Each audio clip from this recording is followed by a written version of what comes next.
Hello friends, elevator চ্যানেলে আমি তোমাদেরকে ওয়েলকাম জানাচ্ছি। তোমরা যারা এই 2025 সালে ওয়েস্ট বেঙ্গল জেকা এক্সাম দেবে, তোমাদের অ্যাডমিট কার্ড বেরিয়েছে। তোমরা অ্যাডমিট কার্ডটা ডাউনলোড করে নাও এবং এটা একটা খুবই ভালো খবর। তো 2025-এর যে আমাদের এক্সামটা হতে চলেছে অক্টোবর মাসে, এখন কিন্তু হাতে সময় খুব একটা বেশি নেই এবং এই মুহূর্তে দাঁড়িয়ে যেটা সবথেকে বেশি গুরুত্বপূর্ণ সেটা হচ্ছে যে নতুন করে কিছু শেখার কিন্তু এখন আমাদের সময় নেই। নতুন করে কিছু এখন শিখতে গেলে সেটা কিন্তু অসুবিধা হয়ে যাবে। যতটুকু তোমরা পড়েছো, আমি জানি না তোমরা জেকার জন্য কতটা প্রিপারেশান নিয়েছো।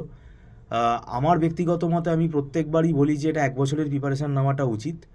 এখন দেখতে হবে যে জায়গাগুলো খুব স্কোরিং টপিক, ঠিক আছে, সেই জায়গাগুলোতে বেশি করে জোর দিতে হবে এবং সেই কোয়েশ্চেনগুলো আবার রিভাইজ করতে হবে, আবার প্র্যাকটিস করতে হবে। যে জায়গাগুলো থেকে কোয়েশ্চেনটা আমাদের ওঠে, একটু নেগেটিভ মার্কিং কম হয়। আর একটা জিনিস মনে রাখতে হবে, এটা অ্যাডভাইস হিসেবে বলছি, যে কোয়েশ্চেনটা মনে করবে একদম 100% তোমরা শিওর, সেটাই তোমরা অ্যাটেন্ড করবে। গেস কিন্তু দু একটা করতে পারো, কিন্তু বেশি গেস করতে গেলে নেগেটিভ মার্কিং হয়ে তোমার স্কোর কিন্তু অনেক নেমে যাবে, র্যাঙ্ক পিছিয়ে যাবে। তাই কিছু করার নেই, যা হওয়ার হয়ে গেছে। যা সময় তোমরা পেয়েছো, যে সময়টাকে ইউটিলাইজ করেছে তার ভালো হবে, আর যে ইউটিলাইজ করেনি তার কিছু করার নেই। তাই গেস করে বেশি অ্যান্সার করতে গিয়ে কিন্তু নেগেটিভ মার্কিং হয়ে যাবে। যাও বা তুমি স্কোর করলে সেটা তোমার বাদ চলে যাবে। একটা পার্ট যেহেতু আমাদের নেগেটিভ মার্কিং আছে, সেই পার্টটাই কিন্তু খুব সিরিয়াস হতে হবে।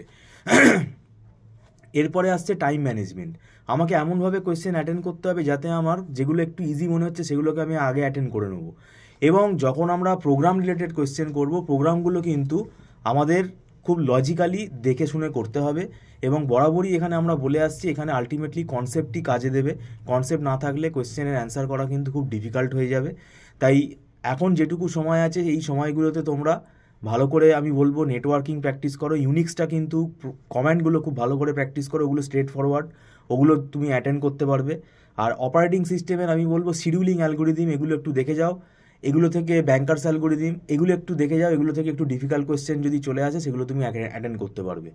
সফটওয়্যার ইঞ্জিনিয়ারিং থেকে চেষ্টা করো অ্যাটেন্ড করার, এবং সি প্রোগ্রামিং দেখবে, program object oriented program C++ আর আমাদের সি, এই দুটো থেকে কিন্তু আমাদের কোয়েশ্চেন থাকবেই। মানে প্রোগ্রামিং কোয়েশ্চেন কিন্তু ম্যাক্সিমাম থাকে। এটা এবছরে এখন কি হবে সেই রেশিওটা বোঝা যাচ্ছে না, কিন্তু প্রোগ্রামিং রিলেটেড কোয়েশ্চেন থাকবেই। সেই প্রোগ্রামিং কোয়েশ্চেনগুলো কিন্তু চেষ্টা করবে যাতে কারেক্ট হয়, তাহলে দেখবে তোমার স্কোরটা অনেক বেড়ে যাচ্ছে।